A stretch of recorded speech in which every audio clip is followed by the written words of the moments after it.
I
got Jojo in my eyes. I'm still looking for another good time. My God keeps on my eyes.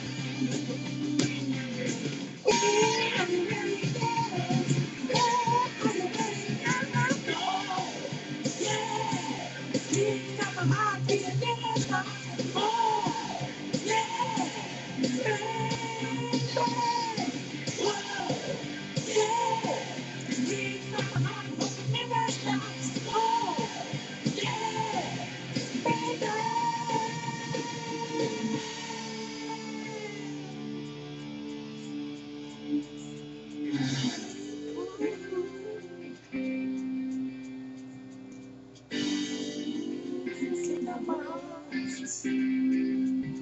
We started this jam, I was dating, it was a man. There's no man I say we kick some ass. We can't wait to hear the stage. Drinking was a goodbye, baby, to the fair. We're still kicking ass. Keep coming home, but we never stop till the day. Yeah, elephant to ride. Oh, yeah. Keep coming home, keep it stop. Oh, yeah. Hey. Whoa, yeah. Keep coming home, but we never stop. Oh, yeah. Baby.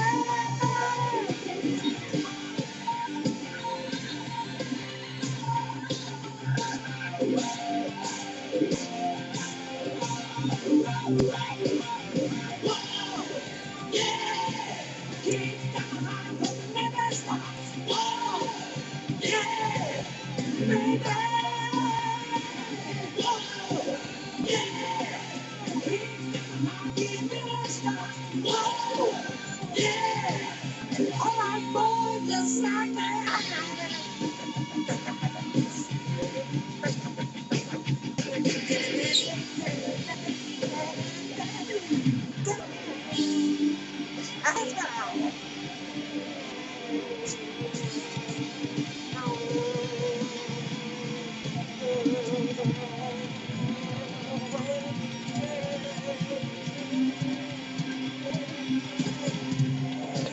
Stop my heart.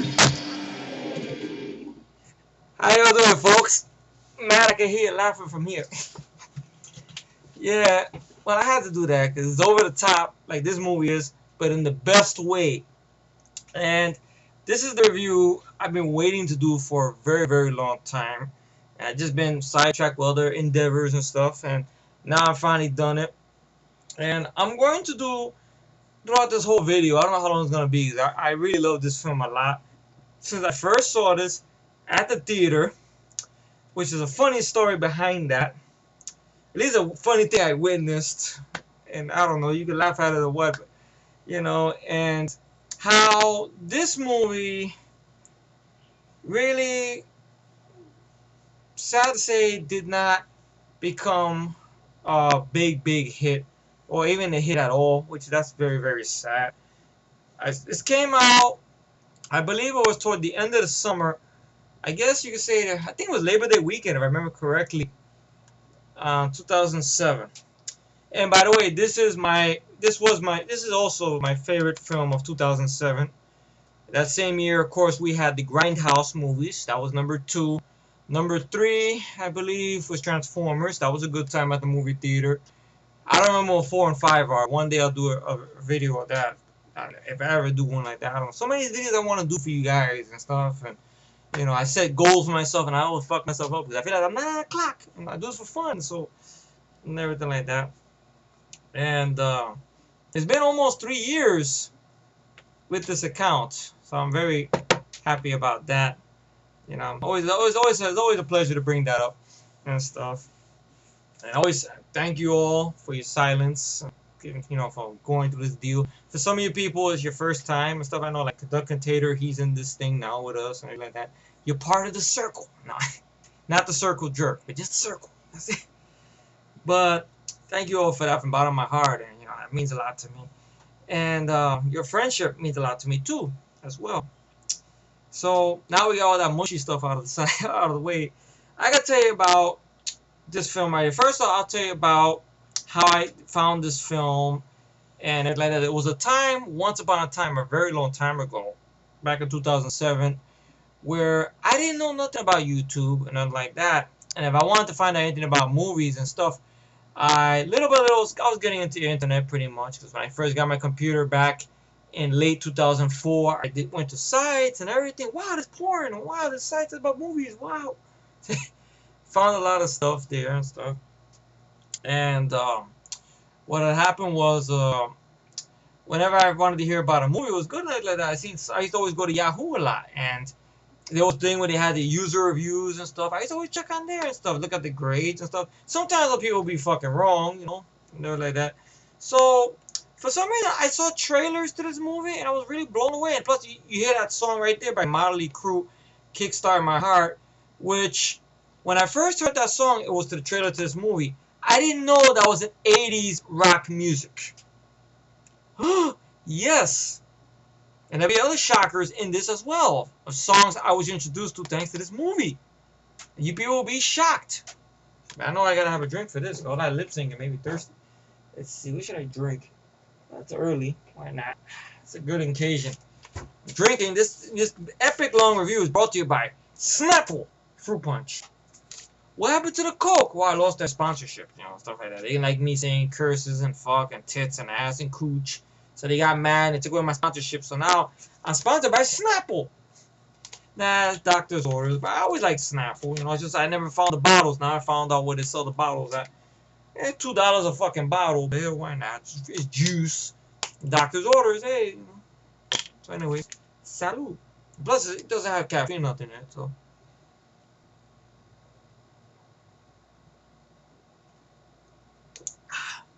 Ooh, good stuff.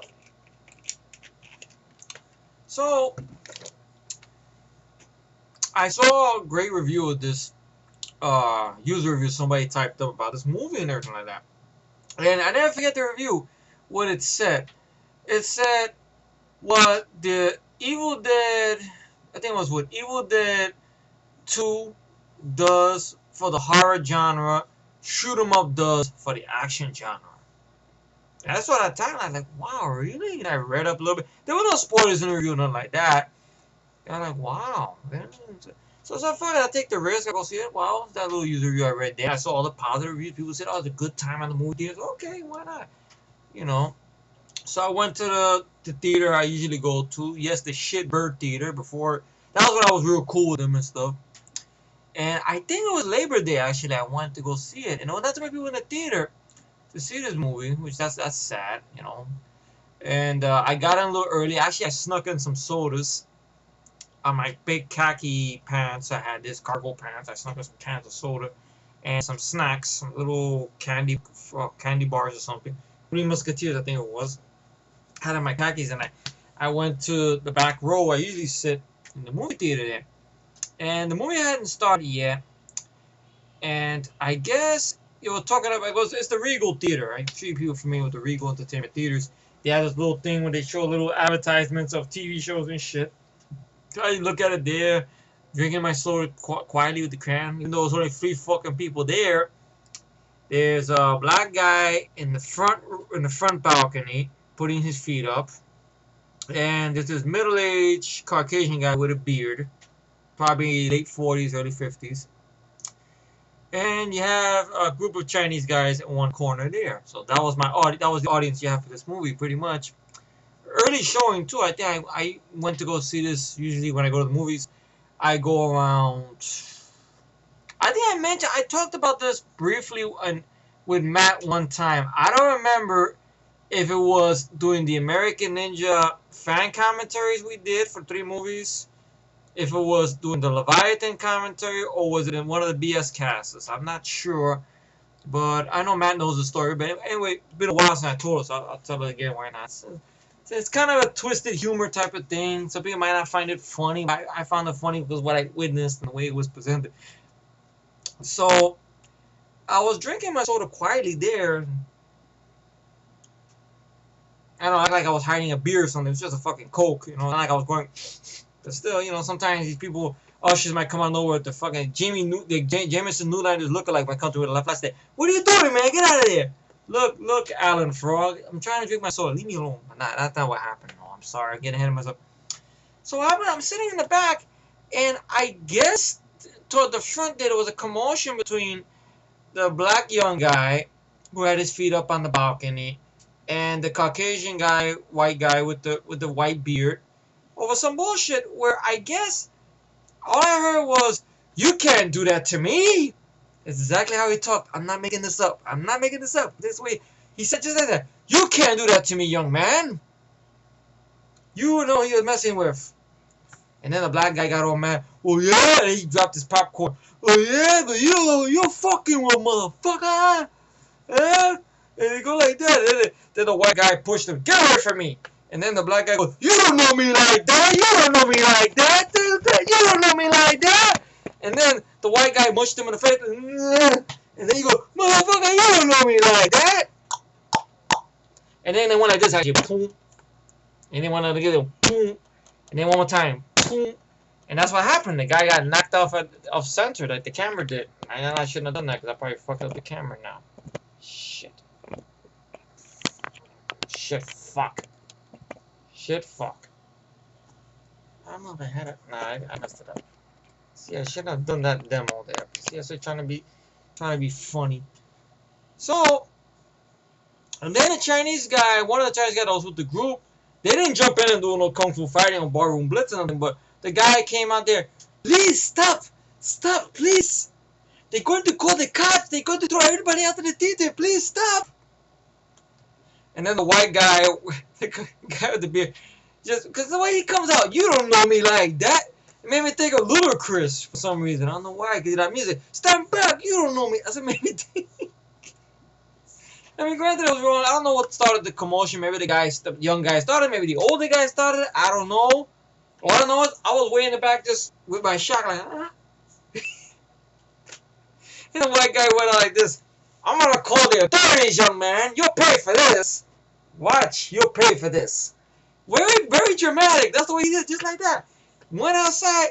The young guy just stayed in the theater. He didn't give a fuck. He had his fucking sneakers up in the balcony like that and shit. Fuck it. Why didn't you do anything? A hero ain't nothing but a sandwich, alright? That's one thing I don't do nothing about. Fuck that. I get mixed up in no people's bullshit. Fuck it. I want to see shoot 'em up. I didn't want to see fight 'em up. Fuck that. Want to see Fight Club? I go home and look for it on DVD, which I gotta get the DVD for that. So I'm trying to hold in my character situation because it's the whole thing. "You don't know me." That's why he said it like he was singing. He didn't say like a threatening man. "You don't know me." No, he went, "You don't know me like that. You don't know me like." Step back, like that song you hear in the end of Tropic Thunder. Oh god. So yeah, a little bit of stuff there. So then the movie got started, and I sat through this film. I had a great fucking time. I couldn't wait to get this on DVD. And the DVD, let me tell you folks, this DVD here is from the Bootleg Mafia. But it's actually like the real DVD. It is. Because it has all the features on it. You have a featurette called Ballet of Bullets. It's a 5-part featurette. Very in-depth stuff behind the film and like that. Now the writer and director of this movie, which I'm gonna do a lot of fighting for this guy right here, is a guy that Matt has mentioned many times in a bunch of videos, and I've talked about him as well. I think maybe a couple of you guys touched on Michael Davis. Well, I know I was back and forth PMing a few times. I think Marv, Kevin, Tony about it, giving him a plug. I said, why not? Stuff. My buddy from Tijuana. Why I gotta give the guy a plug? Why not? Come on. Come on. So, too much. I've had too much to drink. I have to stop. I'm over my limit. Okay. So, is the one and only Michael Davis. Now, the genesis of this film basically is Michael Davis is a big fan of John Woo's Hong Kong action films. He's the biggest fan, I believe, of Hard Boiled. Now, he based this whole movie on a scene toward the end climax of Hard Boiled, where if anyone has seen Hard Boiled, which I know Aaron has seen the movie, I know Matt's seen the film, I think Mike's seen it, and I'm sure a couple of you guys have seen the film. Those of you who haven't seen the film, go see it, please! As soon as fucking possible. That's it. ASFP. That's my thing. It's like Petrocious, you know. Good job on the rent, by the way, Aaron, on the Bourne Legacy and stuff. This movie kicks the shit out of all the Bourne films, in my humble opinion. Really, it does. And I forgot what I was going with it. But okay, it was based on an idea or a scene from Hard Boiled where, toward the climax, right there, the bad guys are shooting up the hospital, and Chow Yun-Fat's character Tequila is trying to rescue one of the babies from the maternal ward, and he's holding the baby while he's in a shootout with some of the guys there to save the baby, to get the baby out of the hospital before the hospital blows up, and he gets the baby out of there. So that got wheels clicking in Michael Davis's head. It's like, what if I could do a movie like that where we had this character who's a badass, and for one thing or another, he has a child with him, and he has to keep his child safe, and he's holding the baby and shooting and stuff like that. What if we do a movie like this? So he wrote the script, shoot 'em up, for a long time. He had the script sometime, I guess, in the late 90s, and he completed the script around the time where Columbine happened. That's how long he had the script for. I think that happened toward the 90s, right? The Columbine shooting and stuff. So he pitched the idea to some studios. Studio didn't want to make a movie like that at that time, so he had to sit on it for a while. And he did a lot of independent movies. I think one of the films I did see a long time ago, but I didn't know Michael Davis wrote and directed it. He did this one called Monster Man. That's kind of a tongue-in-cheek horror comedy about some killer in a monster truck. I remember seeing it one time on Sci-Fi Channel, thinking it was a time waster at most. I haven't seen it in years. I don't know how well it's aged or whatever, but I'd like to revisit it again, though. See what my thoughts are on it. I get stuck again. I'm sorry. And everything like that. And I know Michael Davis, early on in his career, he was a writer for Double Dragon. But you know what? The more I watch this film, and I've seen interviews with the man on the DVD, he did a good commentary track for the film. The movie on the DVD has about 10 alternate deleted scenes, and all of them have the option with a commentary track with the man himself, and he tells you why he cut them out. And listening to this man talk and it like that, he basically is Me, Matt, Mike, Tony. He's us, basically, guys. As strange as that sounds. Like, all of the ideas we talk about, like, I know Mike did a video about movie ideas and stuff. I did a video of movie ideas. I know, Tony, you did one. That's basically what this was. This was a movie idea he had in the works for a long time. And he dreamed one day, I think when he was filming, doing finishing work on filming Monster Man, he does storyboarding, like drawings and stuff, like storyboarding. And he did an animatronic, or animatic, I think it's called animatic thing with his computer, kind of a promo for Shoot 'Em Up. And I'm not sure if it's on YouTube or not. I think it's on the DVD and stuff, where he shows at least 15 minutes, but it's all in storyboards, but it's done like an animation, like an animatic and stuff like that. And what happened was, that got around, and he bumped into an old friend of his he met in film school or in college, and the producer of this movie, Don Murray, who I want to give him some thanks. And Don Murray really fought to get Michael Davis this movie off the ground and everything like that. And he showed the animatic and the script to the people in charge of New Line Cinema at the time, which around this time, 2007, Bob Shaye was still in control of New Line Cinema. Unlike now, where you have Warner Brothers controlling it and everything's going to shit pretty much.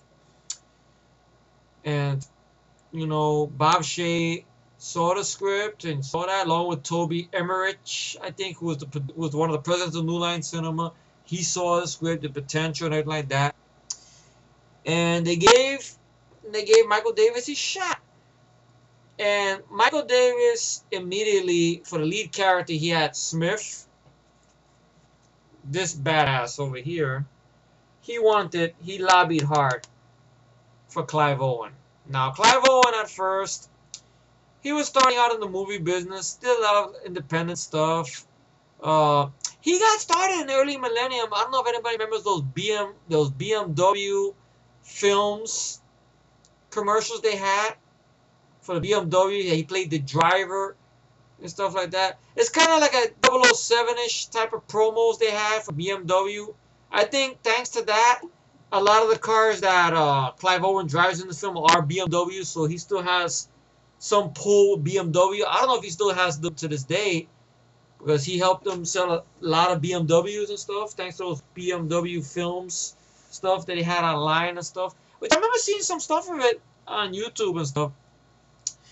So Clive Owen saw the script at first. First they told him the title of the movie at first, and Clive Owen, so he goes, I don't know, I never did these type of movies before. He never did these type of movies before. I try to do Clive Owen's voice, but I can't do the Brit accent to save my life. Bloody hell, man, that shit sounds more like Jason Statham or whatever, I don't know. The New York guy trying to be British, yes, I know. Well, he saw the title until, I guess, his agent told him, hey, read the script. Read it to him. He read through it, that Michael Davis wrote, and then he loved the idea. He said, wow, it's got tongue-in-cheek to it. It's got some fun to it. I want to be part of this. So he got the agent, and they made a deal, and he came onto the movie and stuff. And they got everybody together. The producers came together and everything like that. And then the featurette, the 5-part featurette for the, I don't know, hold on, I'm saying that was not fair. The 5-part featurette for the DVD that they put together here, you could see Michael Davis, the crew, the cast, the producers. They knew what kind of movie they made. They knew they made a fun, balls-to-the-wall action movie. The name of this movie is Shoot 'Em Up. It doesn't have to be a deep plot. For a title like this, you know what you're getting. Simple advertisement. Hell, a title that actually tells you what the fucking movie's about. I know it's like about, what was it, a year, about 3 years before, New Line did something like that with Snakes on a Plane. I don't know about Snakes on a Plane. One day I'll give it another shot out of fairness. I know it's been a couple of years since I've seen it. Who knows, maybe my opinion have changed on the film, but I don't know. I remember not being too impressed by the CGI snakes. Sam Jackson is the best part of that movie, in my humble opinion, but, that says a lot, though. But that'll be another day, another video. So the budget for this film was $39 million. But what happened was Michael Davis had said in the DVD that it's like an $80 million movie, but it's done with $40 or $39 million. He's honest. You got to give him that. He's very honest. The cinematographer for this film was, I think Peter. I want to get the guy who did the cinematography. I think he's a very familiar guy because I think he's worked with Hong Kong movies. Director of photography. Yeah, cinematographer. Peter Powell. If I got his name right. Who, yeah. Yes. He was the cinematographer behind John Woo's The Killer. Yes. He was cinematographer, of course, for Crouching Tiger, Hidden Shit. Yes, he was the cinematographer behind Bride of Chucky, Warriors of Virtue, Double Team. Let's see. A lot of other Hong Kong films. Something called The Swordsman, God of Gamblers. Let's see. So he's basically worked on. He did Dracula 2000 with Gerard Butler. That's one I gotta check out. I heard bad things about it. Let's see. And after Shoot 'Em Up, he would go on to be cinematographer on Forbidden Kingdom, Matt's favorite movie. No, not really. I know. And he did a good job with the cinematography. The camera is in one spot. I don't see any shaky cam in this film. If I did, then if there is, then I'm oblivious to the fucking movie, which is sad. This film is 86 minutes long. It wears the R rating well. This film has something very spectacular in it, and they paid top dollar for it. You're not gonna believe what it is, folks. Blood squibs. That's right, blood squibs. And Michael Davis and the stunt people behind the scenes, they said it's like almost 40,000. I think it's actually on the trivia. Let me get the right number right. It goes to show you that blood squibs are expensive. Yes, the budget of the film was $39 million estimated, but yeah, it opened September 9, 2007 to about 2,108 screens. Okay, it made about 5 million, but grossed over 24 worldwide. So I don't know what the fuck, what was people's fucking problem.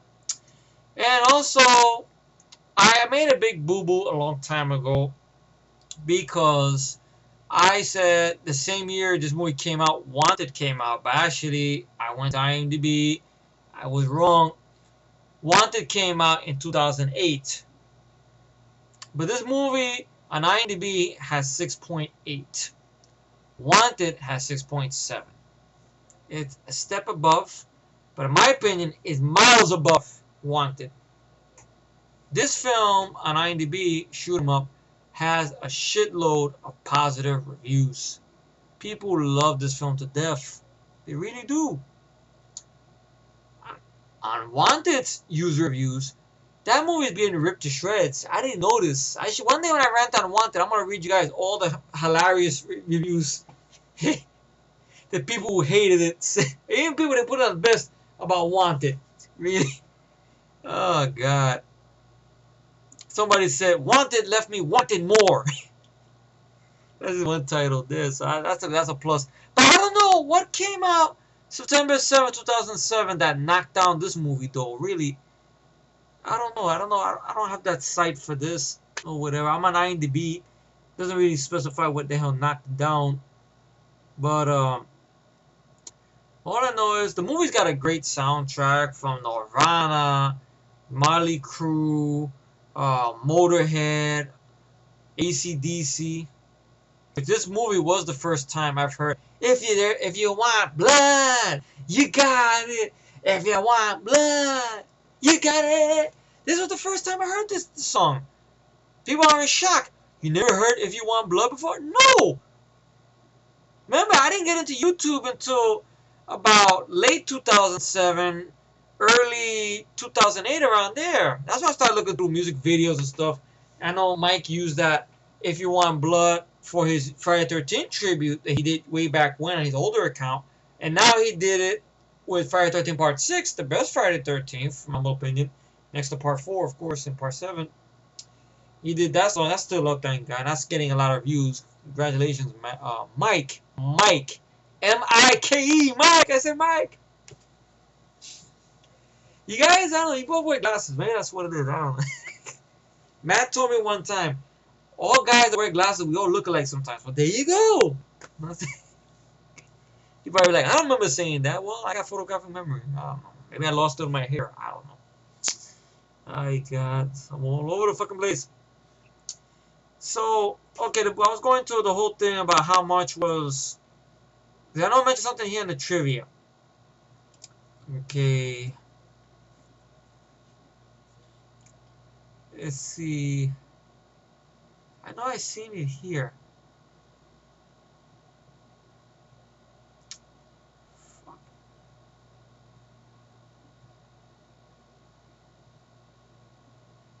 Okay. The budget for scripts alone was 70,000. On average, you can only get 50 squibs for 1,000. Yes, blood squibs in the film. I know somebody will say, but there's CGI blood at times and CGI shots. You know what? When I go into more in-depth into this film, which I'm gonna do, which I should be doing, I know I'm 30 minutes really gushing a lot over the behind-the-scenes stuff and stuff like that. But it's worth it for this movie. It's very worth it because I think this movie is criminally underrated. This should have been a box office hit just by creativity alone. You know, and the marketing and your lead guy knocked it out of the park. The cast did a great job. The script was very smart that people gave it credit for. And Michael Davis, I think this man should get more work in Hollywood. I don't know why John Moore keeps getting jobs. Why Skip Woods keeps getting jobs. It boggles my fucking mind. Let me see something. Now look, that's sad now. The last thing he wrote was Shoot 'Em Up. Now let me look at something. The last thing he directed was Shoot 'Em Up. That's 2007. That's a couple of years. Come on. I know I'm not going to say he's the best writer ever. I know he wrote some clunkers early in his career. I know he wrote Double Dragon. I know he wrote Pre-Hysteria 2, which I didn't give a fuck about Pre-Hysteria 1. I know he wrote something called Beanstalk. I know he wrote 100 Girls, Girl Fever, The Incredible Genie. Let's see, of course, Monster Man, which I know I will say this is better than Monster Man, but I mean, I gotta revisit Monster Man again in all fairness to see if it's aged well, you know. But I remember when I first saw it, I didn't have much of a problem with it. I knew what it was. I laughed at it. Maybe I was not supposed to laugh at it. I don't know, but it looked like very goofy stuff, so I laughed at it, you know, for what it had to be and stuff. But this is his best, and look at that, 2007. You figure 2007 to 2012. That's a big hiatus there, man. And you give jobs to John Moore, Simon West, which ironically enough, I don't believe Simon West directed The Expendables 2. So granted, I know as I record this, Expendables 2 isn't released yet, and I'm gonna go to theater and give it a shot. I'm gonna take the plunge and stuff, even though there's more money in my direction, but fucking I'll go for it. Stuff. It's a lot cheaper in Iowa. You know? Man, I was a cheap shot. I'm sorry. Just fucking with Matt. But you give this guy nothing. The Kick-Ass 2 they're working on, the sequel, they give it to the guy who gave us Never Back Down. You're not going to give it to a man that gave us this movie? With Kick-Ass, it's almost that same likeness. You know, before when Matthew Vaughn had his balls and lost his balls and became Matty Vaughn to do X-Men First Class of shit, or First Bore or whatever. So it just boggles my mind. I don't understand. There's so much creativity in this movie alone, and hearing interviews with this man in commentary tracks, By the way, somebody in New Line Cinema, somebody hired, he don't mention a name on the commentary. Try to fuck with Michael Davis doing the making of the film. Because I think they filmed this so many days, and I guess they were worried about losing money on going over budget or whatever, and everything like that. So Clive Owen, this shows you how much of a stand-up guy Clive Owen is. He actually came in defense of Michael Davis and told New Line Cinema, leave the man alone, let him do what he has to do. It's not on the featurette, it's actually in the commentary track. If you guys who own the DVD are curious about that, you can check my credibility with it. Some people are like, we believe you, don't worry about it. And stuff. God, I'm 35 minutes into this. Okay. The score for the film, let's see, was done by, and I should have went to full cast and crew, and I didn't. Hey, great. The score was done by Paul Haslinger. Haslinger, that's the name, Haslinger. I'm not making it up, Paul Haslinger. What else score has he done? He's from Austria, I guess. Wow. He actually did the score for Crank, the first Crank movie, Underworld. Wow, he did the score for X-Men Origins Wolverine, the video game though. So video game, I know I've seen clips of it better than the fucking movie.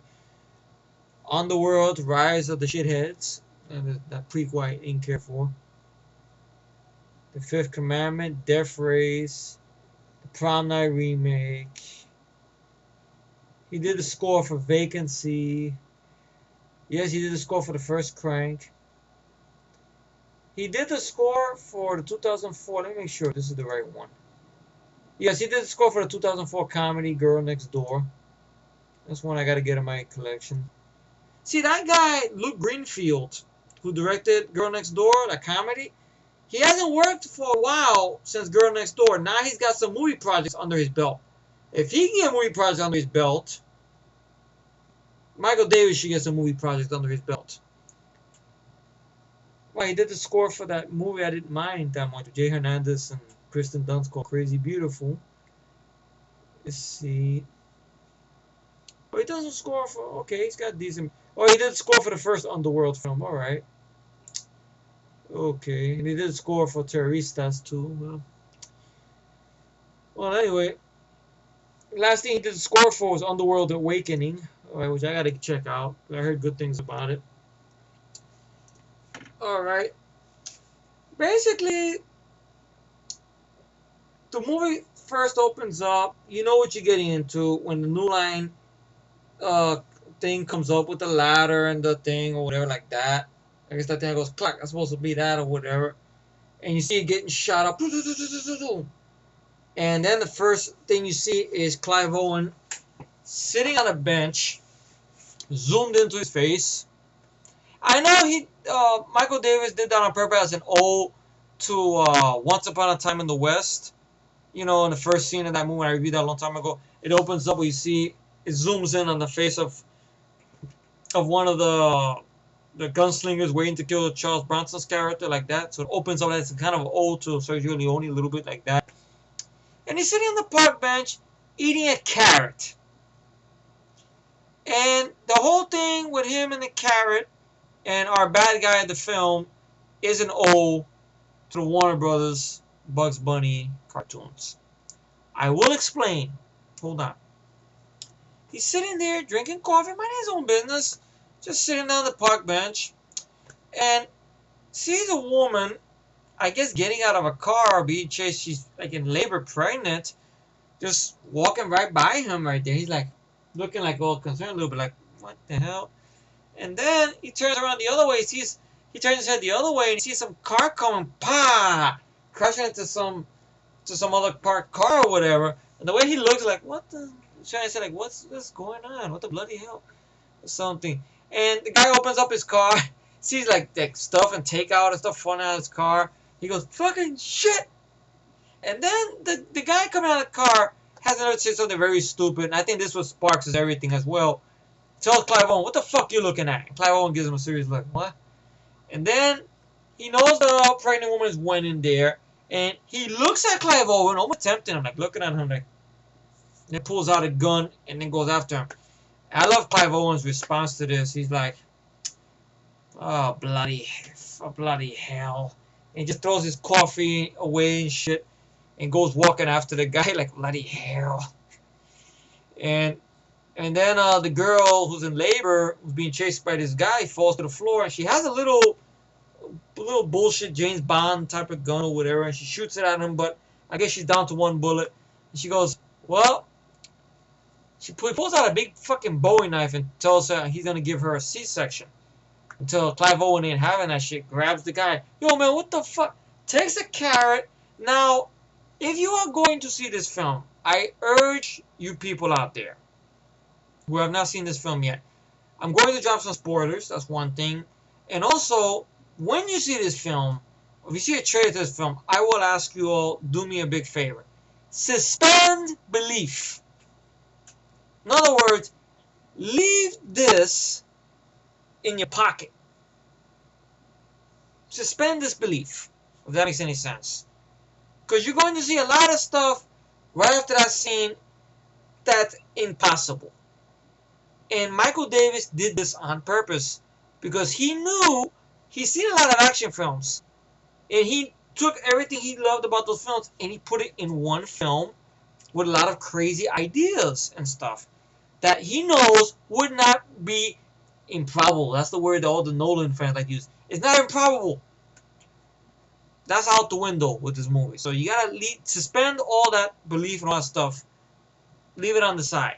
And then after you finish the film, then you can put it back on. Because if you go into this film and you're gonna be like, but that's impossible, this and that, you're gonna miss the point of this whole movie. Maybe that's what happened to audiences. They saw shoot 'em up. No, it's a metaphor. It's gotta mean something else, this and that. No, it doesn't. It's a movie about a guy shooting motherfuckers up. I got what I wanted. I'm happy. In R-rated fashion. With fucking shitload of blood squibs. With some CGI enhancement. In this movie, CGI is used in the best way possible. To get away with shit you cannot do in practical sense. That's what CGI is supposed to be used for. Nobody does that. So basically what he does, takes this fucking big ass carrot and drives it into the guy's mouth and then pushes it and stabs the guy in the back of the head. So then he takes the girl's gun, the little James Bond pistol type of shit, and you get a great song from Nirvana. I forgot the name of the song. I should know. I downloaded the song right immediately after I heard it from this movie and shit. And stuff like that. Very cool. He's shooting all the bad guys up and everything. Very creative stuff. Like, you see, this is the thinking man who wrote this shit. And fun, too. He shoots the oil, I guess the oil from a bottom of a car, oil slick. He runs, slides continuously, shoots everybody with the gun and everything. And then he does one thing where he runs up this ramp through the damn 2 windows. It falls over, shoots a bunch of the bad guy hiding behind things. Pa pa pa pa pa pa pa. Then runs through the door, and then you get the title of the film. Done very cool. Pa pa. And he's delivering this woman's baby who's in labor and stuff. And you get this whole thing because basically Clive Owen's character in the movie's name is Smith. Like Smith and Wesson, right? Well, you want to be meta about it, yes. But this movie does meta in the best way. He delivers the baby. He has this thing where he does a lot in the film, which it's a lot of fun where he goes, because basically the whole thing with Smith is that all the stuff that bothers Michael Davis, little nitpicks about people or stuff like that, he put it into this character. So he kind of made Smith like the angriest guy in the world, but he has a charm and a humor to him, so you like the guy a lot. And he's fun to watch. Clive Owen is just having a ball. He knows what this movie is. You know what I hate? 40-year-old jack-offs who wear ponytails. It's not hip, or it's not hip. It's not this, or it's not cool. It shoots the fucking ponytail off the guy and shit. And then he goes, "Oh, geez, I can hear it. I can see the head. Push, push." And then one pushes out. Goes, "Oh." And then he goes, "Hold on, Mom." Shoots the umbilical cord.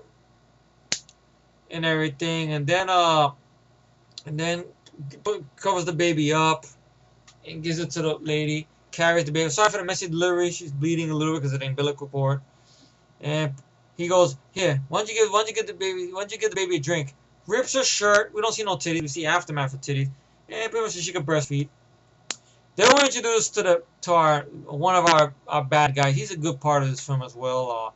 Paul Giamatti's character, Paul Hertz, who he's kind of a take on those sleazy 70s type of bad guys, especially with the look, with the sideburns and the stained teeth and the glasses. Paul Giamatti did a great job. I think it's one of his best roles, to be honest. I know this is one of those movies he did after being nominated for Sideways. I saw Sideways once. I like, so movie.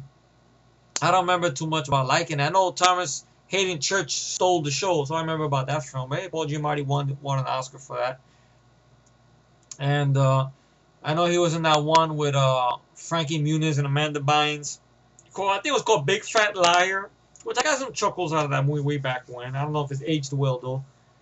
And stuff like that. I know that's one scene where Paul Giamatti turns blue. Ah! Like a fucking Smurf. Ah! This is a funny movie, but Paul Giamatti's a fun bad guy here. He has this gun. He has one of his men that are down. I'm shot. I'm bleeding. Hey, stand still. You're ruining my shot. Get moved. Oh yeah. They shoot his own guy. Pa pa pa. And so he tells you what kind of movie you're dealing with here. And he has a little face off with Clive Owen, which that starts this whole thing between both of them through the movie. And Paul Giamatti's character has a thing with these poems and these bad jokes he tells and stuff like that, but they have a charm to them. I don't know if there's any quotes here. Let's see. Wow. Let's see.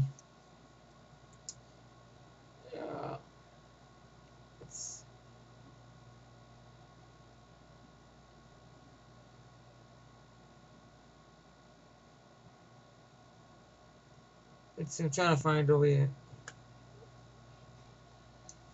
Bravo, Mr. Hero. Bravo.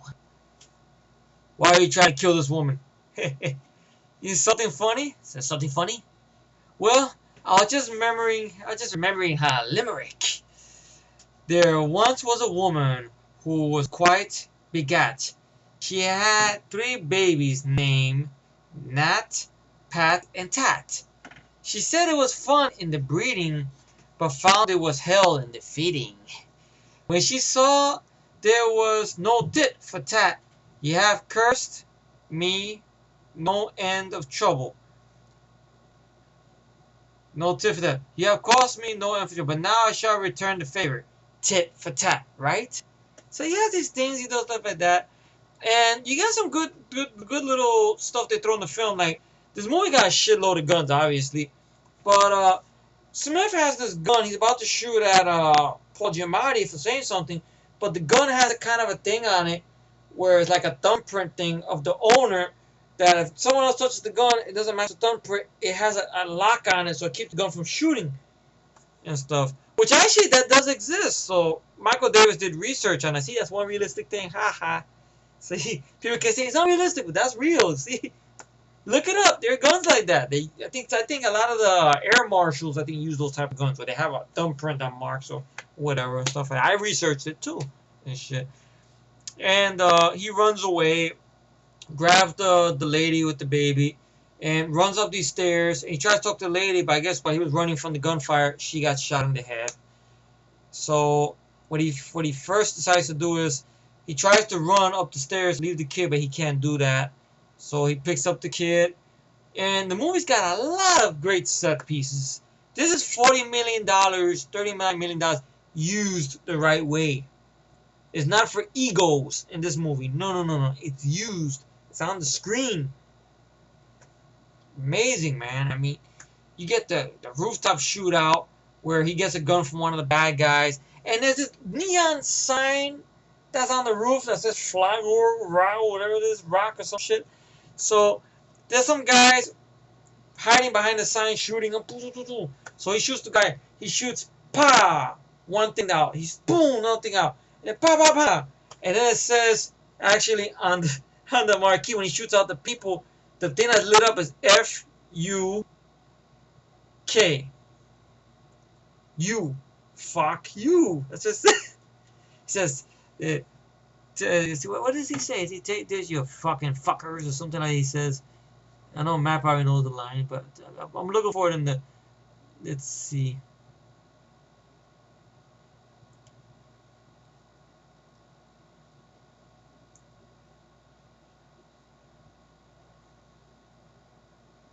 Oh, is that all good dialogue in here?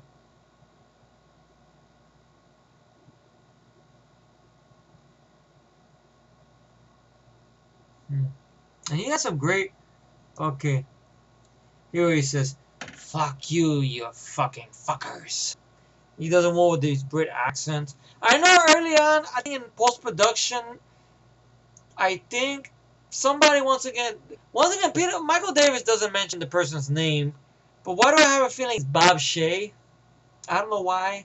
I know Bob Shaye sometimes does that. If you remember the stuff I talked about Nightmare on Elm Street movies and stuff, between him and Wes Craven, or him sometimes being a presence on. I don't know if he did that with Shoot 'Em Up or what. He's nowhere to be found on the featurette and stuff. Neither is many of the head honchos from New Line. The only one who's there is the producer Don Murphy. I think it's Don Murphy. I'm sorry, not Don Murray. I could be wrong. I think it's Don Murphy. I fucked up. Whoops. Somebody probably corrected it down there. I know Matt probably did it. Why not? I do it for his videos. Why not? I always correct it. So that's what friends are for. Sing with me. Keep smiling. Keep watching this review of Shoot 'Em Up. Anyway, 51 minutes. Going to the point. Okay. He shoots the sign, then jumps across to the next window, and I love, Paul Giamatti's a good bad guy because you need a good bad guy to go up against. You need a good guy to go up against a funny bad guy. If that makes any sense. I don't know, but they work so well opposite each other. Like he looks at what Smith did, and he just shoots at the part of the sign. One of the lights, he lights up the T, pew, and then it says back, "Fuck you too," and shit. Then he runs, and he gets followed by the Secret Service guy, who I remember the actors. I think the actor was actually in David Cronenberg's History of Violence, along with another actor in this film who's in that as well. I don't know what the character's name was. I know he was one of the Secret Service agents. Let's see. Oh, great.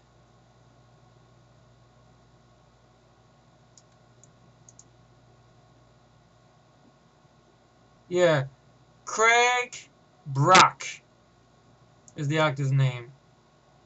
Wow, he was also in The Incredible Hulk, really? And he's also in The Immortals.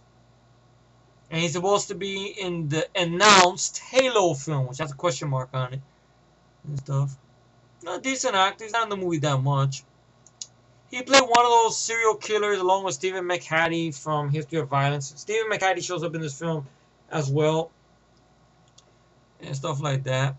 I think Michael Davis was a fan of History of Violence, so I think maybe the studio made him put those actors in there because, of course, History of Violence was a very big movie 2 years before, which I seen History of Violence. It's a good movie. I gotta get that in my collection.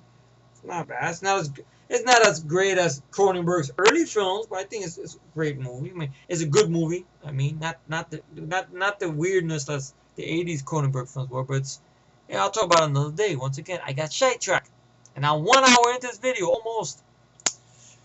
So, he gets followed into the men's room, and there's a struggle there. Okay, his gun falls inside the toilet, so he has to take the gun apart to dry out the thing so the gun will work the right way. Craig Brock comes in there. He has this thing, his character, we find out he's a Secret Service guy, where he's got this revolver, right? I guess it's like a 6-shooter revolver, right? And he's always cleaning it a lot.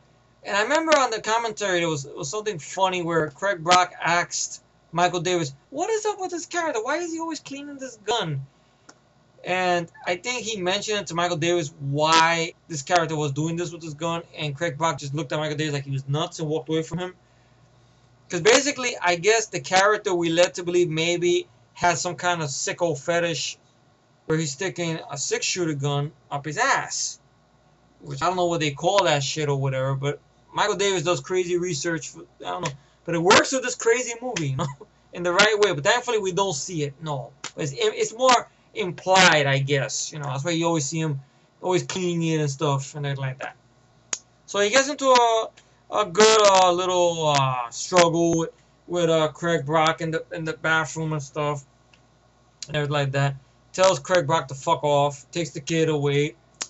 And what he does is he goes to a playground and he realizes, okay, it's too dangerous to be with him with this kid. So he leaves the kid on the playground, the baby, and this, you know that thing they have in the playground that you spin around and or whatever? He leaves the baby on there, don't worry. Kid, somebody will pick you up.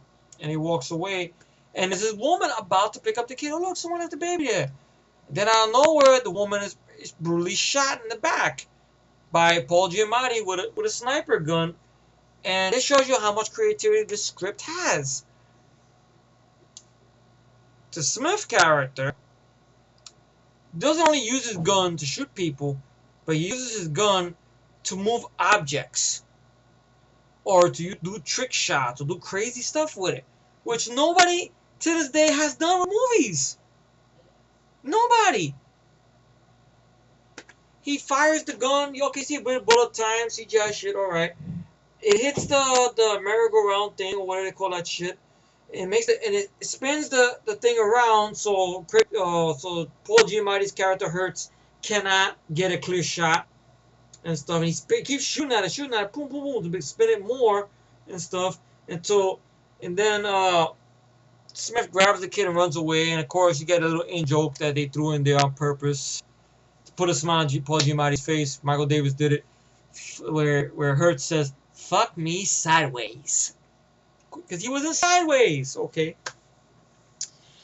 so there's a lot of funny stuff in this movie. You can argue if movies like this is what got me.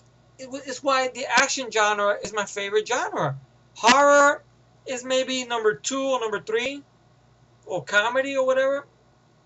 Movies like this, and that's why it breaks my heart that this guy who wrote and directed this whole thing hasn't worked since 2007. And I think of other shitbird directors and hacks that keep getting jobs. Like John Moore? Really? For Die Hard 5? Really? The guy who fucked up Max Payne movie? They should have got him for Max Payne. Just by the action sequences alone you see in this movie. Maybe not the comedy tone, but still Michael Davis could have done something. You know, Michael Davis could have done Expendables 2, granted. I haven't seen the movie yet. Even though I have a feeling Stallone ghost directed that film. Which I don't know. Because he's the one doing it present everywhere. Simon West is nowhere to be found. That's another day, another video. I'm sorry. I get too sidetracked on this. So, he has the baby in a paper bag. He knocks on this place where we first see it. It looks like a church. A nun answers the door. He goes, "I have to see Quintana." "Smith, but you can't come in here." And actually, when she's going up the stairs, we see that she's wearing a garter and her ass is sticking out. I realize it's a whorehouse. And everything like that. And you want to see this character named Donna Quintana, who's referred to as DQ, who's played by the beautiful, voluptuous, not voluptuous, no, not Jewish, voluptuous, if I can say it with my New York accent, Monica Bellucci. Now, Monica Bellucci, of course, she was in the Matrix sequels. She was also in Tears of the Sun. Very good job in Tears of the Sun. Good actress. And I don't know what she's gone on to do lately. Let me see what Monica Bellucci been doing lately. She is a beautiful, beautiful woman from Italy. A Burning Hot Summer. Wow, sounds like a Skinamax movie. Well, she was in The Sorcerer's Apprentice with Nick Cage. I gotta look that up. I heard good things about it. Guess she did a lot of movies in Italy, I guess. Except that movie Burning Hot Summer. She has something called Rhino Season. It does Gin El Vicenta. So once again, another movie from overseas, probably. So I can say they have not given her more work. It's too bad 'cause she was very, very good in this movie as DQ. The reason Smith goes to her is because she's I guess what you call she's lactating, meaning her boobs got milk on them. And this whorehouse that he went to find her is kind of a strange whorehouse. I know whorehouses are strange in general, but it's a whorehouse for people with fetishes.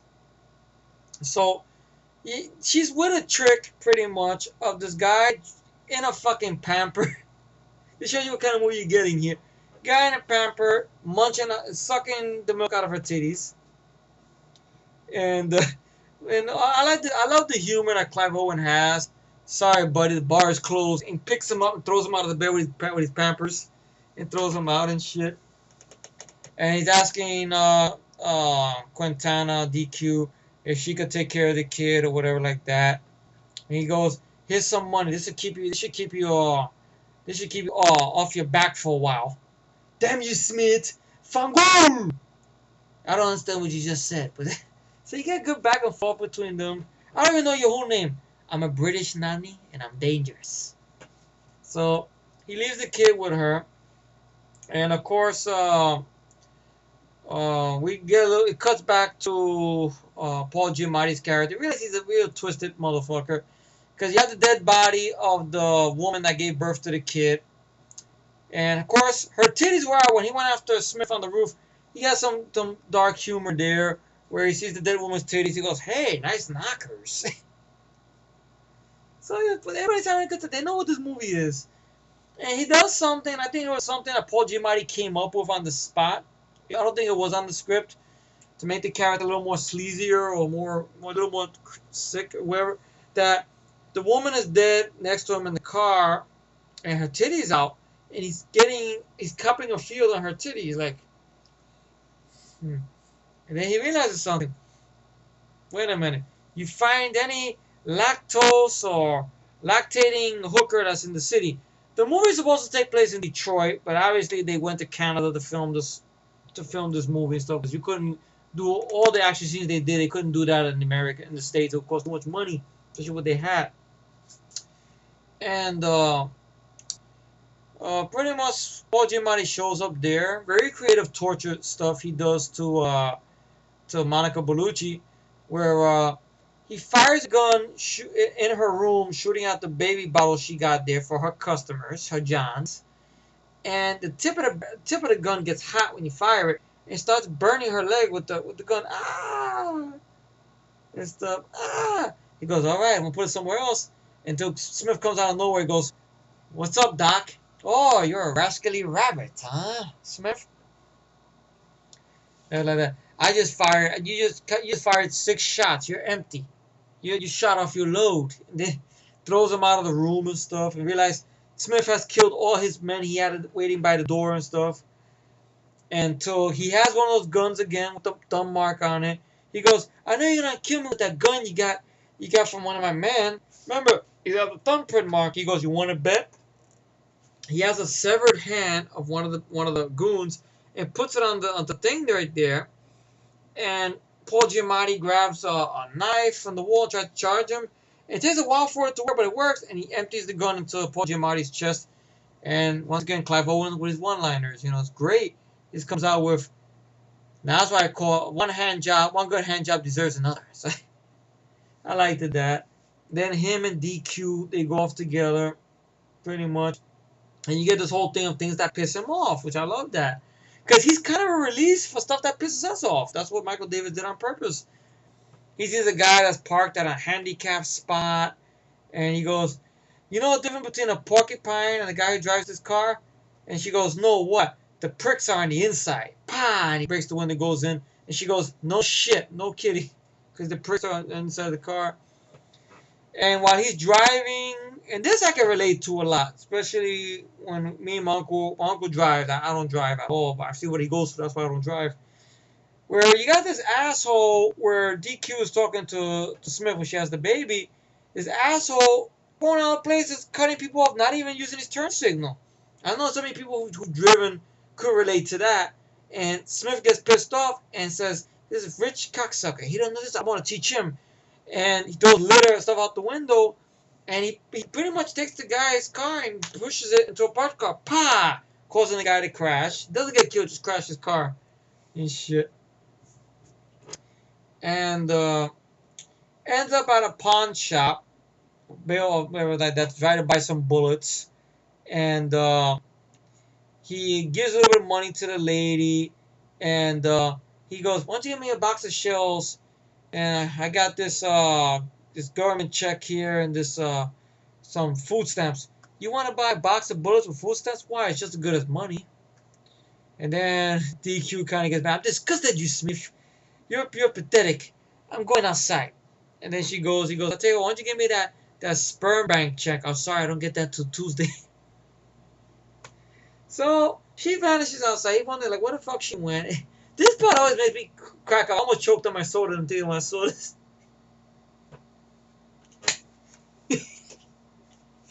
he goes to the alleyway, right? He goes to the alleyway, right? I don't go more into this. I'm sorry, but for this movie, it deserves it. He's going into the alleyway, right? and he sees the baby is in a box. He goes, "Why the baby's in a box?" And you see this guy rested up against a dumpster, right? He obviously, he's getting blown. He's and the dumpster has all those things that was Smith hits the guy in the head. It's kind of like and then it pulls back, and you see, obviously we don't see the dick in Monica Bellucci's mouth. We get the idea she was blowing.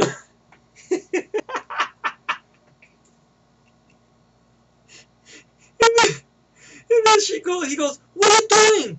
"I'm getting money for the baby." "For the baby? What are you trying to do?" "I'm trying to help out." And then what she did with the money she made from doing that, she bought the baby a body armor vest. And I love the way Clive looks at her like, "Wow, I would love to see what will you do just to get him into a good school?" This is very funny. I don't fucking this up. I'm sorry, but a lot of more action ensues. I don't know if I can go to 2 hours into this. Then it'll be too long to upload. It'll be 3 days uploading.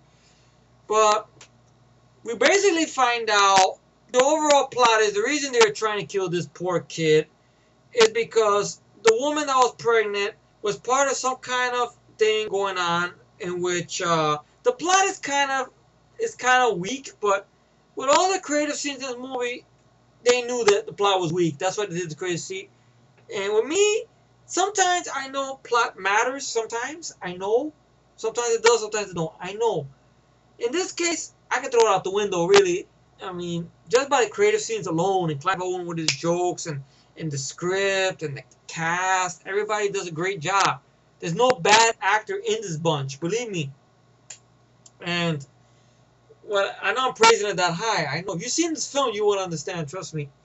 This should be in a CAC review. I don't know if it will be because it's not really an 80s or 90s film, which is true. I mean, it's one of I would say it's one of the better action films in the millennium. I mean, right after this, I would put Rambo 4 in there and the Expendables and stuff. But this one has a lot of creativity beats to it, though, and stuff. I'm not saying I like this more than Rambo 4 and Expendables. Don't quote me on that. Or The Raid, for that matter. Don't quote me on that. It's the idea of taking a familiar formula and being creative with it. Like The Raid is another one of that. A familiar formula, but being creative with it. You know? A guy who's stuck in a building who's got to fight for his life to stay alive and get out of the building alive. It's kind of like you took the formula of Assault on Prison 13 with Die Hard and you slapped it together. That's The Raid. Here, it's like you took that little scene from Hard Boiled and you made like almost like a Hong Kong type of film with a lot of creativity shit to it. A very smart script. And this didn't make back his budget is bullshit. And he takes her back to his place, which is in this little warehouse he has somewhere, where he has a carrot garden and everything like that. The reason this character eats carrots because of the whole wise tale that carrots help out your vision, of course, because he's good with the gun and stuff like that. But like I was saying, the plot basically is something about how somebody had these pregnant women here, and because there was some sperm that was there for these women to be inseminated and get pregnant, because we realized this politician who needs a bone marrow transplant, who's very sick, who's running to become president, who's going to be the next president, and he's fighting to stop, I guess, to uphold gun laws and stuff like that, and everything like that. But somebody has went and killed the expected mothers, and I guess were pregnant, and destroyed all the sperm samples. And the only loose end that's there was this woman with the kid. The woman is dead, but the kid is still a point that bone marrow could save this senator's life or whatever. But Smith is not gonna let this kid die though. So we get that whole thing there, and he's at his place. Paul Giamatti gets more guys together, has a great speech right before he sends his men up there. He goes, guys, you know what a Jimmy Cagney love scene is? That's when Jimmy Cagney lets somebody live. And if I see anything like that here, I'm gonna do more to ask for my money back. I go get that mother. So they go up there, and you get great songs that pop up in the middle of the shootouts. Motorhead's Ace of Spades, Ace of Spades. You hear that in the big screen. The speaker was great. First time I heard about Motorhead too. So you see, I don't know, to his movie and stuff. Great shootout, everything like that. He's shooting here, shooting there. He picks up the table, uses it as a shield. He shoots a bunch of guys here. He takes an Uzi, shoots a bunch of guys here. Okay, one of the guys has a string. He throws one guy down from the steps. The steps are going upwards. He takes a shotgun, shoots one guy while he's holding the baby, gets a machine gun, grabs the rope. While he's going down the rope in full speed, he's shooting all the bad guys going down the stairs. Yes! I just creamed my pants. I'm talking like that. Oh, God. And this didn't make back his budget? My dick. It should have made back his budget and then some.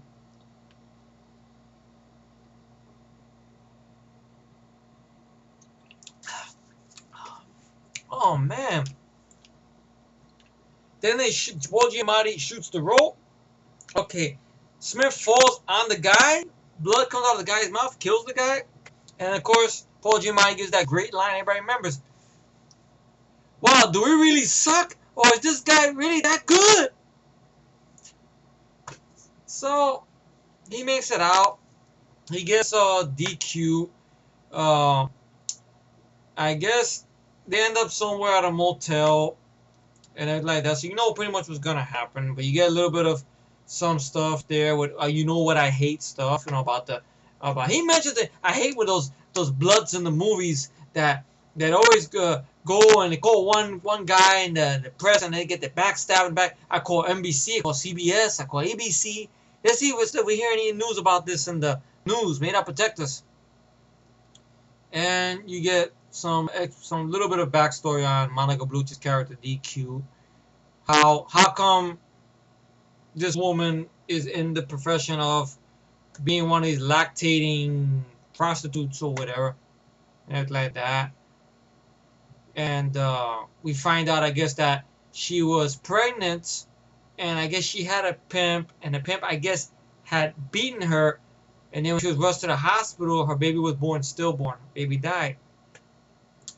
So you get a little scene there, but it doesn't dim the movie down. You know, just slight scene where he holds her there.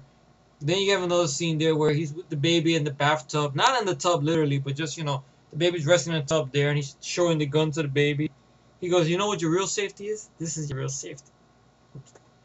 And then it leads to the sex scene, which in the commentary is a very funny story behind that. Because when he was filming the scene, Michael Davis, his wife was visiting him on the set, and when he was trying to direct the film, he didn't know his wife was with the crew in the back, and he's yelling at Clive Owen behind the camera, "Pull down the panties slowly, pull it down slowly, Clive, not fast, slowly."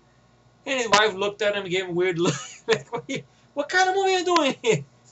and stuff, and everything like that. And of course, we don't see much of her titties, but that's sad. You would think you would see it in an R-rated movie. I guess Monica Bellucci didn't have that in the contract. So she's on top taking care of Mr. Smith. And out of nowhere, this makes us very creative. It gets him more mad. She's on top, right? In the bed. The bad guys come in and try to shoot him. And he's still inside her with the gun. He's culo pa fuera. I don't know if it was either Clive Owen naked or they just did like they did with some of the stuntmen. That they digitized his face on some of the stuntmen or whatever. I don't know if that's the case or whatever. I don't care. I don't want to see his culo. I want to see Monica Bellucci's culo and her tetas too. I know I'm not going to see her cooch and that'd be rated X, but, while she's hanging on to him, he's fucking her. He's shooting one guy here. He's shooting one guy here. He puts her against the wall. He ducks back, shoots one guy. Then she creams, and he goes, and after he shoots the last guy, pie, he goes, "Talk about blowing your load." So then he takes her to this museum to hide in his old tank. But there's a funny story behind that is that she goes, "But how are you going to get up there? Don't worry about it. I'll make a distraction. I don't want distracted. You go in the tank, you hide there." He names the kid Oliver, like Oliver Twist. That's one of the things he likes. So he likes Oliver Twist, the book, and he obviously has a thing for Monica Bellucci's character. Of course, he likes her. And goes inside the tank and hides there. But what he does to start diversion, he sees a woman, I guess a mother, you could say, not an old lady, but like you could say a regular middle-aged woman or whatever, hitting her little kid or whatever because he's not listening. So, "You do this, young man." She's spanking her son. She said, "You know what I hate? Get off me. What are you doing? I hate women. The parents who beat their kids, spanking their kids. I'm my parent. I can do what I want." "Oh, yeah? How you like this?" And he starts spanking her. And I know behind the scenes, the actress who actually got spanked by Clive Owen was looking forward to it because she was a big fan of Clive Owen and stuff. She was telling all her friends and stuff, "Oh, God, I get spanked by Clive Owen today. Yay!" And then he punches the security guy out who tries to get in the middle and go boom. He causes that commotion just to run the distraction so she can sneak in the tank. And then we get another action piece here, where we go into this gun place here, gun warehouse, where Paul Giamatti's character is working for Hertz.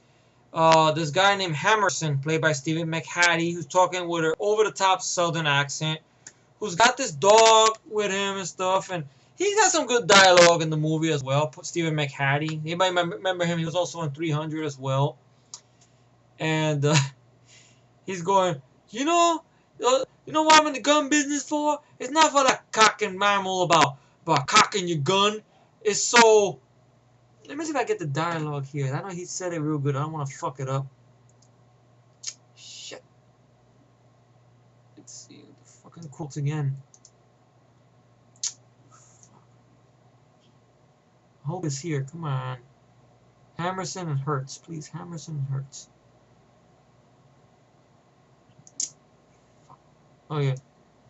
"Do you know why Americans love guns, Mr. Hertz? It's got nothing to do with all that philosophical mumbo-jumbo, cocking your gun. No, Hertz. People love guns because America is a land of opportunity, where a poor man can become rich and a pussy could become a tough guy if he's got a gun in his hand. Now I'm hoping you're not just a pussy with a gun in your hand." "Oh no, sir. No. I am not. I'm a tough guy with a pussy in my hand." I love it. I love the dialogue. I really do. I'm all jumping up and laughing so much. Oh, man. And once again, you have this thing where of course, where Smith is bothered by some annoying thing somebody does. I guess the thing like I just did a little while ago. Like I'm drinking this, I'm going. Ah, that bothers Smith. So Smith will end up fucking me up in real life and stuff. So he's the guy. I guess the guy may be more obnoxious about it. He's slurping his car like that. So Smith knocks him out and starts setting up these things around the warehouse because it's a gun warehouse. And he ties up the guy, and then he's drinking the coffee. He's going being obnoxious like the guy. He'll go fuck you. And then they realize Smith is there, and of course, wow, you're a mighty good shooter, Mr. Smith. You should see me try to spell my name in the snow. Ha ha ha! Very funny, Mr. Smith. And they're like that. And then he shoots one of the bad guys, and I guess one of the blood. I think this was done on purpose. Paul Giamatti did this on purpose, though. They stayed filming it because it stayed in the movie. Where one of the guys in the Paul Giamatti gets shot, and then Paul Giamatti has blood in his hand. Wow, you're very good. And the guy right next to him, like, he looked like he wasn't expecting this. He just wipes the fucking blood right on the guy's fucking shoulder. The guy's like, what the? Oh, God. I know me, the crazy black guy, and the Chinese guy got a chuckle out of that one.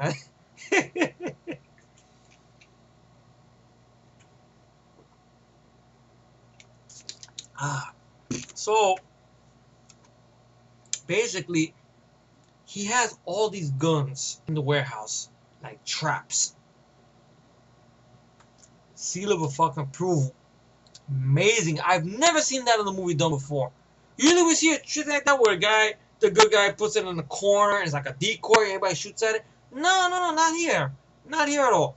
There's a machine gun where he's being chased, he pulls the string, the machine gun shoots one guy, then he's got a bunch of machine guns, he controls them with the string, like a puppeteer, shoots all the other guys.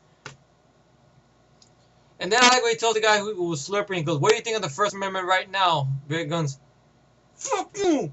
And then one of the guy puts a gun on him, drop your gun. It's very cool. He drops the gun on another trap, and a shotgun comes. Boom! Blows the guy, you see a big blood squib hit the camera. Amazing! And stuff. Then he takes the carrot, he sticks it into the trigger, fires the gun on diversion, shoots one guy in the nuts. He shoots another guy where there's like a one of those bikini calendars with the culo woman hanging out, and he shoots the picture of the culo, and the bullet comes out and hits the other guy like that. And of course the whole thing with Paul Giamatti, God damn it, Smith! I don't know if I did it the right way. A lot of creative action scenes, a lot of it. And then another action sequence where he has the kid with him, and he breaks into a BMW, and you got that good song. It's called 21st Century Boy, which I've been looking for that song for a long time, and I can't find it. I don't know if it's owned by WMG or the song was never released or whatever. I know it's by Paul Okerin, I think. The guy sings Ready, Steady, Go. It's basically almost like, I think they did that on purpose because I heard a story I read a while back. I don't know if it's true or not. You guys could chime in if you heard of the story too as well. That the reason why this movie caught a lot of flack, and mostly I guess also on Clive Owen's part, on Clive Owen as well, is because I heard a rumor that Clive Owen was offered Casino Royale. He was offered Casino Royale, but he turned it down because he didn't see himself as 007.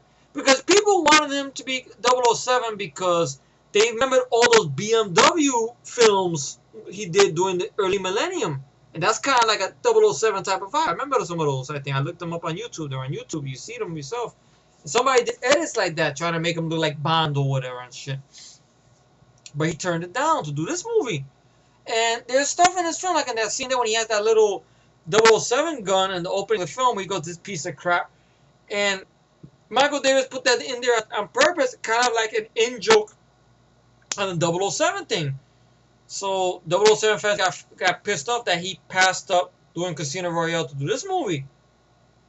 Or whatever. But I look at it this way. I have no problems with Daniel Craig. I don't know why so many people do. When November comes, I'm going to go see Skyfall in a theater. If it's playing around hopefully. And I'm going to review Casino Royale and Quantum of Solace. And I'm going to do a lot of defending for those films. I'm tired of people ripping those films to shreds and going after Daniel Craig and shit. I don't think the man deserves it. And Clive Owen doesn't deserve that flack because he didn't do Casino Royale and he turned it on for this movie. The man's choice. The man didn't want to do the role, so be it. The fuck? Daniel Craig is Daniel Craig. He didn't do a bad job. Maybe Clive Owen figured he looked at Pierce Brosnan's Bond films. He didn't know they were going to go with a darker edge that they went with, but fuck it. You know, we got Daniel Craig, so be it. So, you know, you got that song.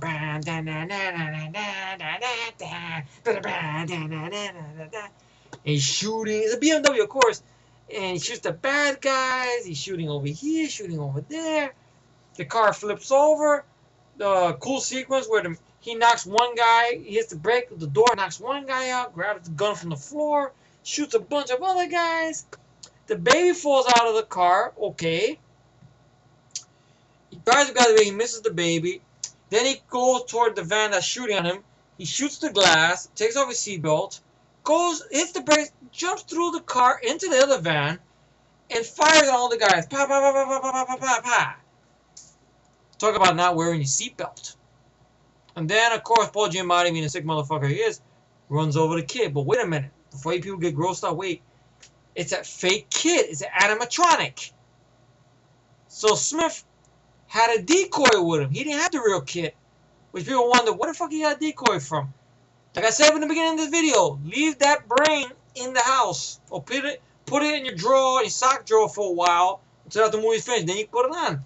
Because you put logic to this movie, you are not going to enjoy what the people who made this film intended you to enjoy the film for. Disbelief's got to be suspended out of the window. Put it this way, if you guys could deal with the Crank films and how that movie just suspends disbelief to a certain extent, same thing with this here. Same animal. Except at least Crank got a sequel, you know. This I would love to see him get sequel, but it wasn't in the cards. And just imagine, Crank didn't make that much money. Like I talked about in the reviews of Crank a long time ago.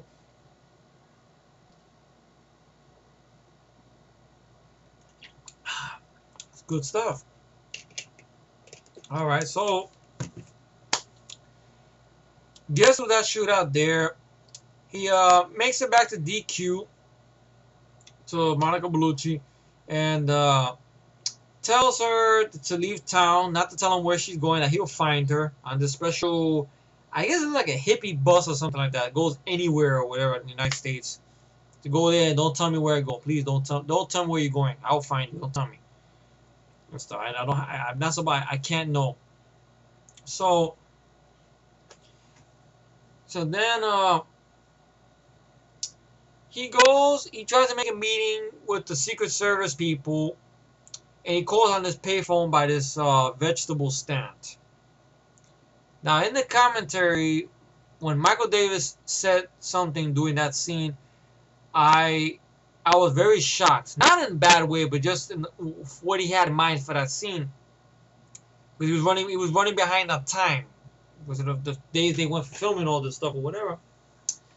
And he had to give up some shots of second unit. But the second unit people did a good job filming the action scene. Cinematographer did a good job as well. Peter Pite did a great job. He collaborated a lot with Michael Davis doing the shots in the movie. But where that vegetable stand is at in that scene, where he's talking on the payphone to the Secret Service guy, Craig Brock's character, the guy's always cleaning his gun and shit, right? He originally wanted a cameo of the Asian guy who owned the vegetable stand. You know who he wanted? Chow Yun-fat as a cameo. Because think about it, remember, Shoot 'Em Up is a love letter to the John Woo fans and people who love the Hong Kong action films. You know, it's just he took it to a next step and everything like that, and people didn't see that. And the reason he couldn't get Chow Yun-fat, because I'm willing to bet Chow Yun-fat was busy filming Pirates of the Caribbean. That's why. There was scheduling problems, so he couldn't do the cameo. Pirates of the Caribbean. I don't know. One day I'll talk about the Pirates of the Caribbean movie, but I don't know. I mean, I think one movie is good. I mean, the first film was the best, really. The sequel, I didn't care about. Third one, I heard it was confusing. I heard the fourth one was straightforward. At least I heard that, but I don't know. But you know, Chow Yun-Fat was doing Pirates of the Caribbean. He couldn't make the cameo. It'd be interesting to see him there. Granted, he would not participate in no action scene, but it'd be like something about he would have a funny argument with Smith. Something about how Smith took some carrots on credit, or something like that, because he had a vegetable stand and stuff. So he goes to the president's, not the president, he's not the president, he's the senator. He goes to the senator's plane where he goes and talks to him there and stuff like that, until Smith realizes that the senator is in bed with Hammerson, Stephen McHatty's character, and Paul Giamatti. Something about that. See, the plot is kind of weird now. Something about how if he becomes president, he's gonna do this, this, and that. But this kid has to die in order for that to happen, and Smith ain't gonna let that happen. So he takes the senator at gunpoint and stuff like that, and ends up killing the senator. Good blood squib, and you get a skydiving shootout. I will put it in bootleg theater, but I know Warner Brothers are being dicks lately and stuff, because I know Matt at one point had a review up for this film right here, and I think he had the trailer up, and they took down the whole fucking review. It's nowhere to be found anymore, which that was a good review he did for it. But I know he said he's gonna do another review of it, really defending it more and stuff. Just like he did a good one for Predator 2. He did that very long one, very epic one for The Blob. Very good stuff, man, by the way, as always. And it'll get taken down. And that's the very first time I've ever heard, if you want blood, you got it. Bah, bah, bah, bah. I want you to scream for me. If you want blood, you got it. If you want blood. Skydiving shootout. Yes, that's why you need CGI. And the way they did it in the behind the scenes was great. They had a green screen with a stuntman where they put dots on his face with Clive Owen there doing little shots here and there. They fill it in. Very well done. Amazing. You can't do a skydiving shootout impractical. It's bullshit. It's very entertaining. He's taking a gun from one guy, using one guy as a shield. He makes a guy with a parachute fuck up another guy. Guys, ah! And then of course Greg Brock's character jumps out of plane parachute trying to shoot him with his gun, but Clive Owen grabs him and throws him into a fucking helicopter. All you see is the hand fucking fly out. Then he's shot in the shoulder, and I guess he parachutes down, and you see all the dead bodies of the people he had to firefight with in the fucking sky. And he gets weak, he passes out. Paul Giamatti catches him at gunpoint. And he has this thing throughout the whole movie where he keeps on getting called by his wife on the cell phone, and the ring is kill the rabbit, kill the rabbit, kill the rabbit. You know, that from, because you know, there's a whole reference to Bugs Bunny and shit, or whatever. That's one of the reasons you see Smith eating a carrot a lot, which I thought was clever. And then he goes, take him to Hammerson. Stephen McHatty's character has this very sicko fetish where he does taxidermies of his fucking dogs. He basically stuffs his dogs and shit. And they want to find out where the girl is at. And he's telling them, what for? You're ruined. You can't do nothing. Oh, you think my people that hired me gonna let you stop them? I gotta clean everything up. So you realize maybe it's a higher people involved, but you don't give a shit. Basically, you just want to see Clive Owen kick ass.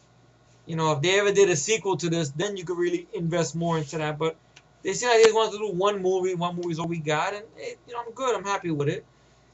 And this scene always made me cringe. I know there's a bunch of deleted scenes on the DVD, and there was an extended deleted scene of this. And I'm thankful Michael Davis took it out of the film and just kept it the regular length. And he's happy with the cut he's got and stuff like that. He wanted to show why they didn't make it in there or whatever. He's not one of these directors like, I had to cut this because of this or whatever. Or not one of those things you're like, why the hell didn't they put that back in the film? They're there to be on the side. You can just watch them, take them for what they're worth or whatever. But he's basically being tortured by Paul Giamatti, where Paul Giamatti starts breaking his fingers. And that's the shit that always creates.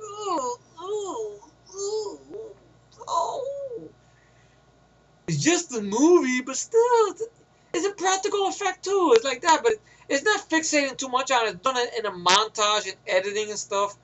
And so, Paul Giamatti's character finds out some backstory on Smith's character, how he inherited a gun store back in his hometown, and he sold guns and everything like that. And what happened was he had sold these shotguns to some man who went inside a restaurant and killed everybody in the restaurant. And the people he killed in the restaurant was actually Smith's wife and child and stuff. So that's one of the reasons he's the angriest man and why he's on his own and stuff like that, and the way he is and stuff, I guess. So you see his fingers being broken and stuff until that's basically the gunfight, the gunslinger's nightmare, having his fingers broken and everything like that. He's dumb, he's this and that, and everything like that.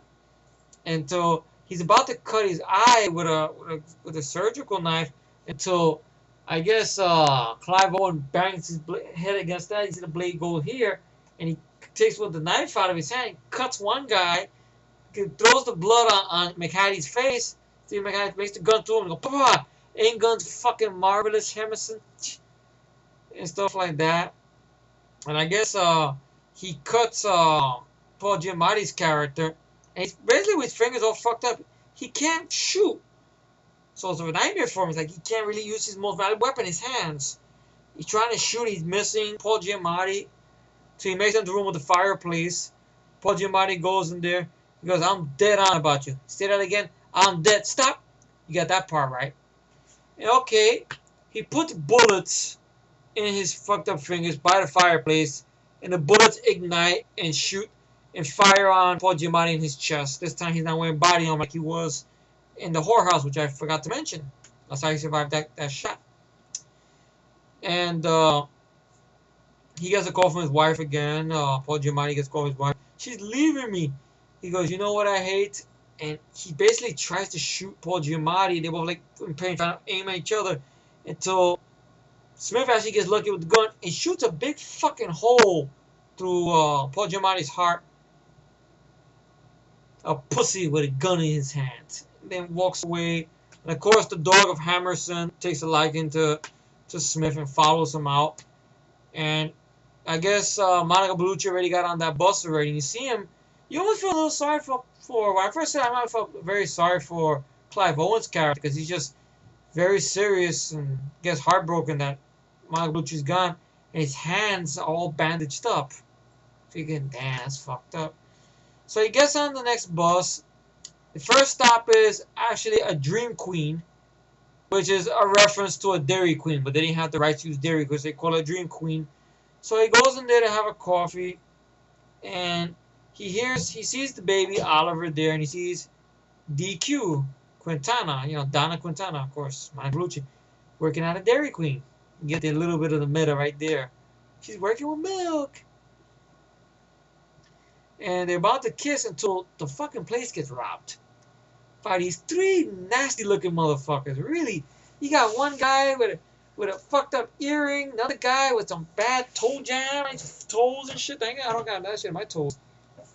Fucked up toenails and everything like that. And I like the way it's done with just you see Clive Owen's look already. Like he hates these guys already just by the bad earring and the bad teeth one guy has and the guy with the fucked up toe jam on his feet. He goes, "You know what I hate? Hey, fuck you, man." And then Clive Owen kicks the gun. You hear a little bit of the guitar riff of "Kickstart My Heart." Like, yeah. He has the carrot with him. The carrot falls onto the trigger. He used the carrot to activate the trigger. Papa shoots one guy. Ah! Shoots the guy's earring off. Ah! Shoots the guy on the floor. Ah! Then the other guy got shot in the leg. The other guy's hiding behind the counter. He shoots the guy in the arm. Bah! The arm goes off and he shoots the other guy. Bah! Like a shot. Hits that guy. Then that bullet goes and breaks some fat fuck who's slurping his shake loudly. Doesn't kill the guy. Just breaks the glass. That's what I hate. And then, of course, the guy tries to pull the gun. All of a sudden, bah! And then the movie ends. And I left the theater having a good fucking time. And then when I was walking out of the theater, I see that Caucasian guy with the beard with an ice pack in his eye, with 4 cops with him right there and waiting for the unsuspecting, ludicrous looking like motherfucker to come out. So you know his day is gonna get fucked up when he comes out of there. But I had a great time with this movie. Very good time. I still do have a good time for this movie. Great ideas in action scenes. It's not just 3 or 4 set pieces. It's a lot of set pieces and they're all memorable. Clive Owen, I was really looking forward to this guy being an action guy. But sad to say, since the movie didn't make back its budget, I mean, or nothing like that. Granted, it's finding its audience nowadays, judging by the high mark on IMDb. I'm happy that it's got a 1 mark above Wanted, because this movie kicks Wanted's ass off the fucking planet, really off the world, in the words of Lee Van Cleef, where he tells Snake Plissken and shit. Very good creative action scenes. Very good. Good shit. God. Makes no sense. Amazing. Well edited, well shot. No shaky cam. I can see what the fuck is going on. Clive Owen is a great, good guy, you know. Fun. You know, he knows what this movie is. He's having a good time with it. Paul Giamatti is a great bad guy. He knows what this is. He's having a good time. So is Monica Bellucci. The producers on this film, Don Murphy, and the other producer, I forgot the other guy, Susan something. I know she's a Scottish woman or whatever. She was funny on the featurette. Michael Davis. You know, this was like his big dream come true. You know, get to write and direct a big, because movies he did before this, they didn't go to no big theaters or whatever. This went to theaters, and since 2007, this man hasn't had a job, and that's pitiful. Timon Tabakis, whatever his fucking name is, the guy who did Wanted, he's got a shitload of jobs. He got 9. He got that one day, was it Abraham Lincoln Vampire Hunter or Killer or whatever. He got that one. Navigator Taylor, I enjoy the Crank films a lot. I do. My second one being my favorite. But they got a lot of opportunities, those guys. And their films are not big box office bonanzas, and they got a lot of jobs. How come they could do it? But this movie, judging by this movie alone, there's no jobs for Michael Davis. It boggles my mind. I don't know why. It really does. Great score, kick-ass soundtrack, good editing, great action scenes. There's no more I can say about it. I really, really love this film a lot. I really do.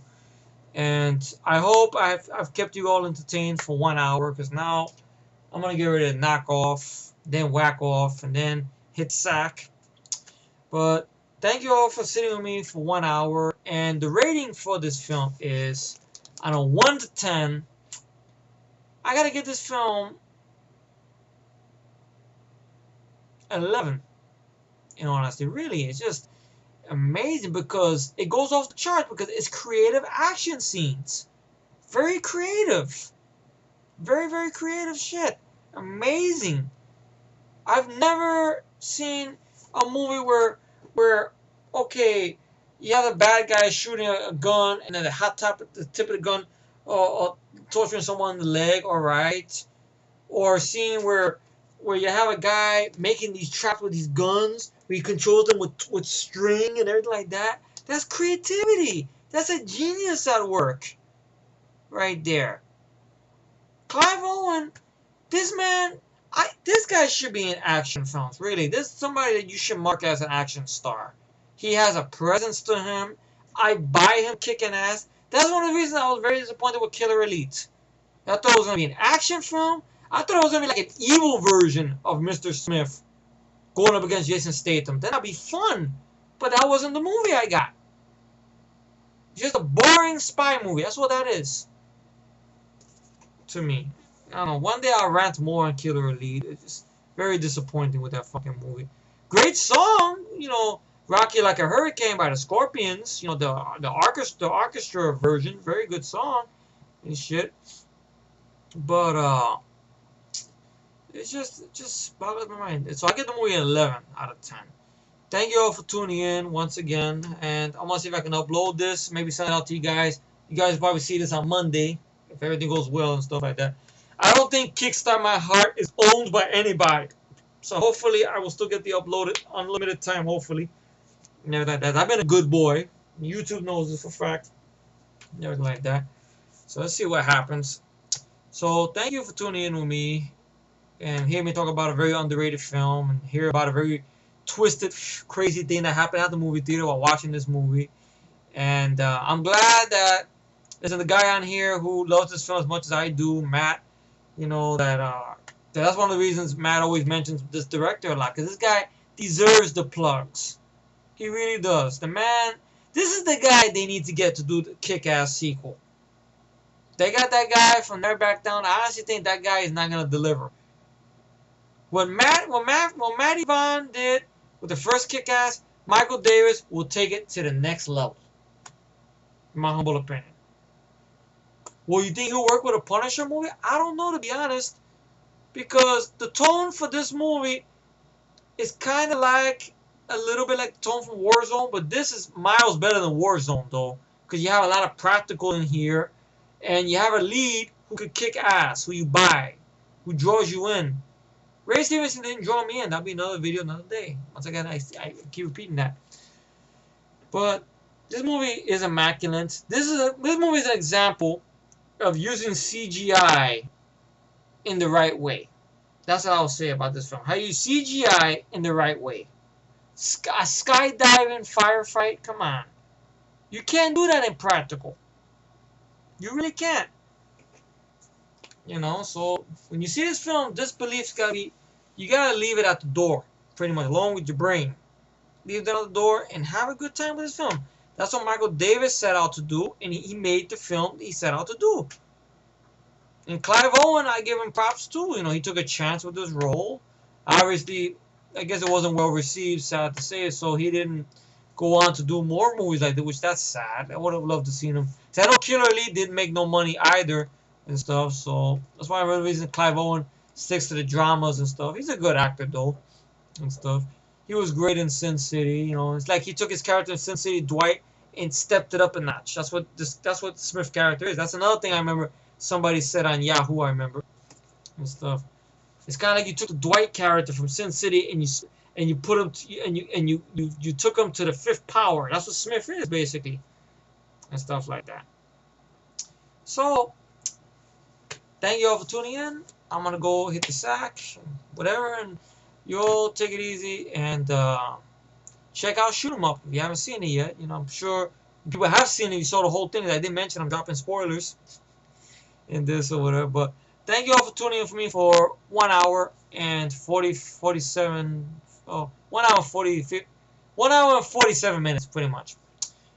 And you all take it easy and have a good night. Later.